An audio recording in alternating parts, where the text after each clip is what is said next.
السلام عليكم ورحمة الله وبركاته. عاملين ايه يا حبايبي؟ يا رب تكونوا بأحسن حال.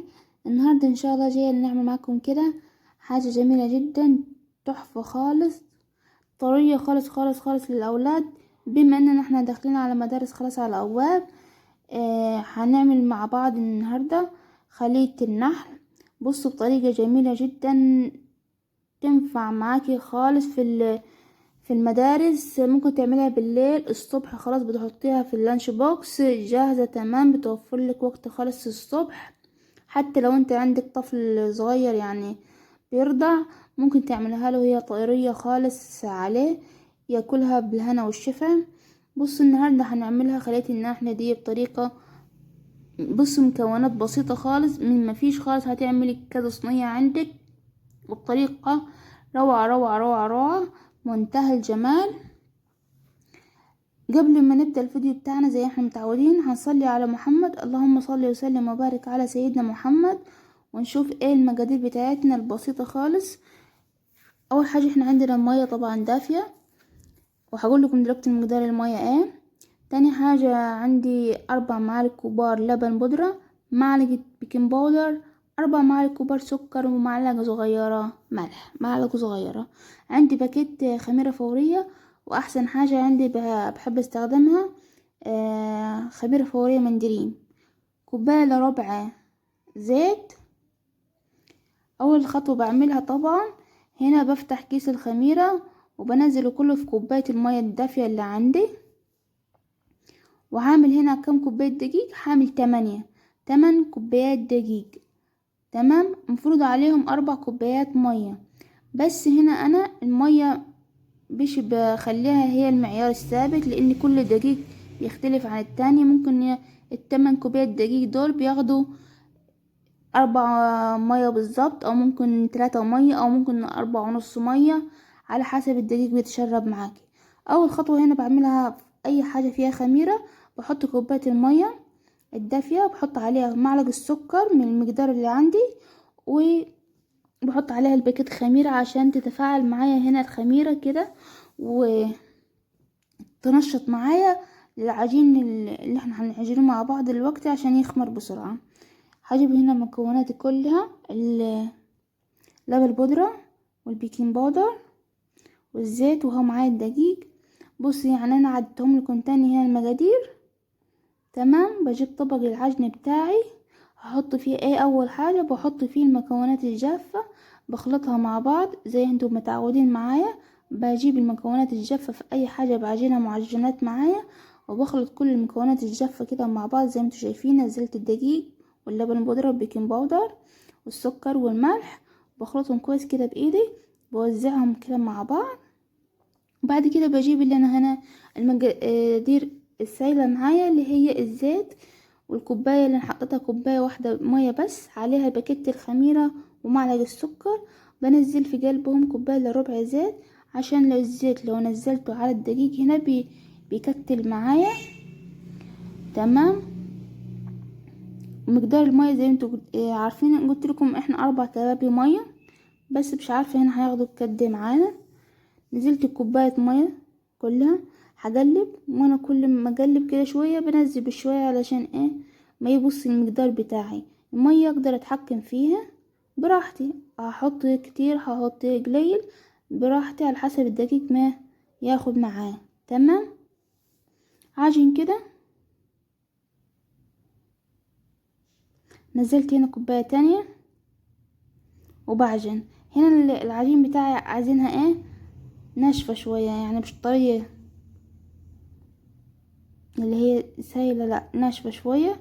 بنزل تاني هنا مية، وتكون المية دافية هنا معايا عشان يتفاعل مع الخميرة كده بسرعة وتخمر معاكي. مش هتقعد حتى نص ساعة، ساعة الا ربع.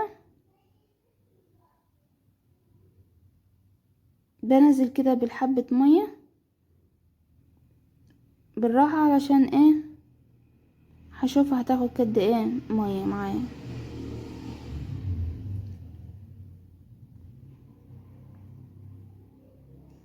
طريقة جميلة جدا، وفي اي بيت طبعا عندنا.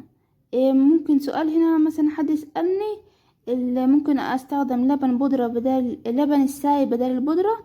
ينفع عادي، بس اللبن البودرة ممتاز ممتاز ممتاز في المعجنات. لبن البودرة كويس خالص، بيخلي العجينة كده هشة خالص وطريقة اسفنجية جدا.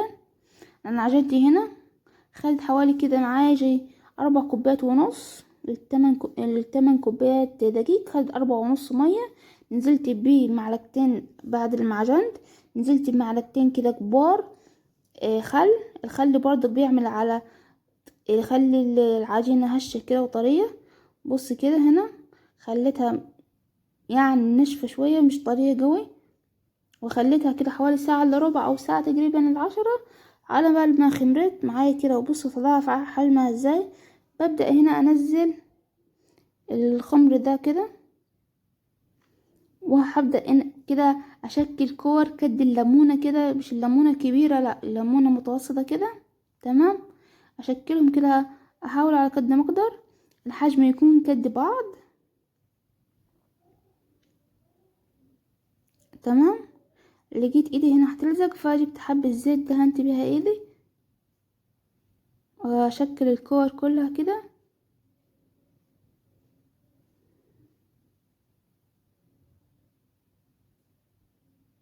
هعمل في نفس النظام ده كله، اللي باقي الكور اللي باقي العجينة اعملها بالكور دي.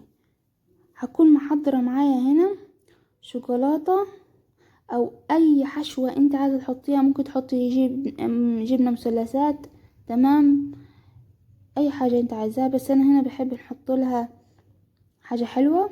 جبت الشوكولاتة اللي هي دارك دي، اللي هي بتتباع برا بالكيلو يعني، شوكولاتة مطبخ. قطعتها كده مكعبات صغيرة، وبفرد انا بفرد معايا الكور دي، بفردها وبحط فيها الشوكولاتة وبرجع ادورها من تاني عليها. بصي بفردها كده، بحط الشوكولاتة برجع اقفلها تاني عليها واسويها تاني. بكون مجهزة صينية برص فيها كده كل الكور دي، واسيب مسافة ما بين واحدة والتانية عشان لسه هتخمر وهتتضاعف حجمها تاني، ولسه كمان هتدخل الفرن وهيتضاعف حجمها تاني. يعني بص كل المسافات دي هتتملي لما تخمر وتدخل الفرن. اكون مجهزة هنا معلقتين 3 كده لبن سايب وبيضة كاملة. اللبن السايب هنا بيضيع زفارة البيضة. هدهن بيها وش خليط النحل كله، كل الكور دي. بص في مسافات كده، لاحظوا ان في مسافات كبيرة خالص ما بين كل واحدة والتانية، بس بعد الخمران والتسوية في الفرن هتتملي وهنشوف مع بعض. دهنت هنا وشها كله بالبيض باللبن.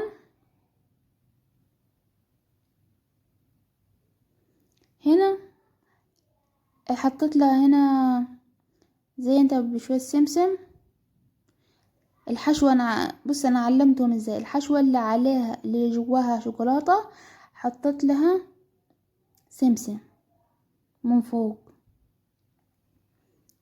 تمام، والناحية التانية بقى في ناحية سادة، او عايزة تحط لها شوكولاتة او عايزة تحط لها جبنة مثلا، بتعلميهم ان انت بتحط لهم حاجة تانية من فوق.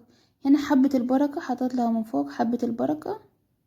حبة البركة دي مفيدة جدا للأولاد الصغيرين، بتقوي المناعة خالص في الشتاء اللي احنا داخلين عليها دلوقتي. حطيت لها حبة البركة من فوق. بشكل كده الأولاد عشان يرضوا ياخدوه معاهم في المدرسة. طعمها تحفة تحفة.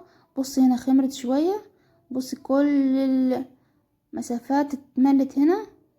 بص كمان الصينية دي هنا بالسمسم، ولسه هتدخل الفرن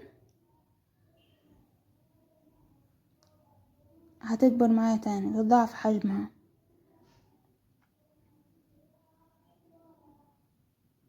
هدخلها على الفرن هنا، يلا ندخلها على الفرن على نار عالية من فوق وتحت زي انت بتسوي عيش. تمام، طلعت كده بص في منتهى الجمال، وريحتها روعة روعة روعة روعة. تنفع في اي مناسبة عندك، ممكن في عيد ميلاد، ممكن طلع خروجة كده، عايزة تاكلي حاجة سناك برا مع الاولاد، تنفع كمان. والمدارس دلوقتي داخل علينا على الابواب، بصي بتنفعنا خالص خالص في المدارس. حاجة حلوة كده للاولاد، تغيير عن السندوتشات اللي معتادة عليها. بصي ارتفاعها جميل خالص، وبقيت عاملة كده زي ما يكون وردة، شكلها روعة روعة روعة. بصي حاجة خرافة كده. العجينة بتاعتها طرية خالص خالص خالص. بصي ملحوظة اقولها لك، بعد ما تطلع من الفرن بتغطيها كده بفوطة مبلولة علشان وشها ده كله يطرى معاكي، وتبقى بالجمال اللي انت شايفينه ده. اذا وصلت لحد هنا يا ريت تدعموني، تدوني لايك واشتراك، تساعدوني بتعليقكم الحلو، وتقولوا لي ايه اكتر حاجة عجبتكم النهاردة في الوصفة بتاعتنا، ويا ريت تجربوها وتقولوا لي ايه رأيكم، وتابعوني على قناتي.